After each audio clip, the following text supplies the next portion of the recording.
भारतीय वायुसेना यानी आईएएफ ने पालम टेक्निकल एयरपोर्ट के एयरबेस पर एयरफोर्स 1 और लगभग 70 वीवीआईपी विमानों को उतारने के लिए विशेष व्यवस्था की है। जब विश्व भर के राष्ट्रीय अध्यक्ष इस हफ्ते के अंत में मेगा G20 शिखर सम्मेलन के लिए भारत पहुंचना शुरू करेंगे। अधिकारियों ने कहा कि 4 अन्य हवाई अड्डों को आरक्षित हवाई अड्डों के रूप में पहचाना गया है, जिन्हें किसी भी आकस्मिकता के लिए चिन्हित किया गया है। 7 सितंबर से भारतीय वायुसेना के लड़ाकू विमान दिल्ली के आसमान में यूएवी या ड्रोन सहित किसी भी संदिग्ध गतिविधि पर कड़ी नजर रखने के लिए स्टैंड बाय पर रहेंगे। लखनऊ, जयपुर, इंदौर और अमृतसर में भी आकस्मिक व्यवस्था की गई है। तो वहीं प्रधानमंत्री के प्रधान सचिव डॉक्टर पी.के. मिश्रा और दिल्ली के उपराज्यपाल विनय कुमार सक्सेना ने पालम तकनीकी हवाई अड्डे पर व्यवस्थाओं का निरीक्षण किया।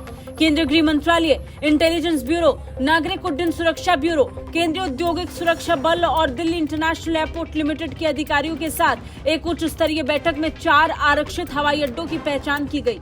एयर ट्रैफिक कंट्रोल को G20 शिखर सम्मेलन के दौरान हाई अलर्ट पर रहने और दिल्ली में प्रवेश करने वाली सभी उड़ानों पर कड़ी निगरानी रखने का निर्देश दिया गया है।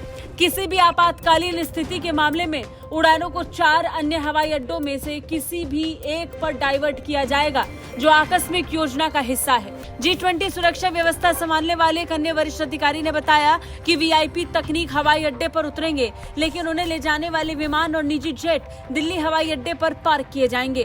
पालम वायु सेना स्टेशन पर एयरफोर्स 1 और कुछ अन्य महत्वपूर्ण विमानों को पार्क करने के लिए विशेष व्यवस्था की गई है।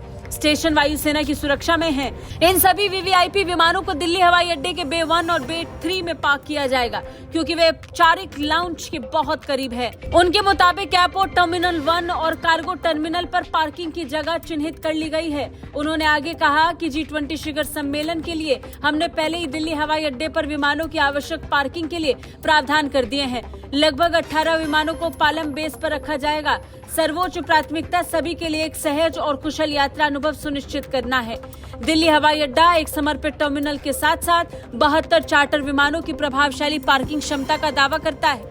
DIAL अधिकारियों ने कहा कि वर्तमान उड़ान रद्दी कारण विमान के लिए पार्किंग स्थान की उपलब्धता से जुड़ा नहीं है। अधिकारी ने कहा, हमें अब तक लगभग 80 आगमन और 80 प्रस्थान रद्द करने के लिए एयरलाइन से अनुरोध प्राप्त हुए हैं। हालांकि हम यात्रियों को होने वाली किसी भी असुविधा को कम करने के लिए एयरलाइंस के साथ मिलकर काम करने के लिए प्रतिबद्ध हैं। हम सभी यात्रियों को आश्वस्त करना चाहते हैं कि दिल्ली हवाई अड्डा विमानों के लिए पर्याप्त पार्किंग से पूरी तरह सुसज्जित है। रद्दीकरण के बावजूद हमें ये बताते हुए खुशी हो रही है कि प्रतिबंधों का अंतर्राष्ट्रीय उड़ानों पर कोई प्रभाव नहीं पड़ेगा। रद्दीकरण सामान्य का केवल लगभग 6% है। खैर, देखना तो ये होगा कि आगे क्या कुछ होगा G20 को लेकर, लेकिन पालम एयरबेस पूरी तरह तैयार है G20 के वीवीआईपी के स्वागत के लिए। ब्यूरो रिपोर्ट, भारत तक।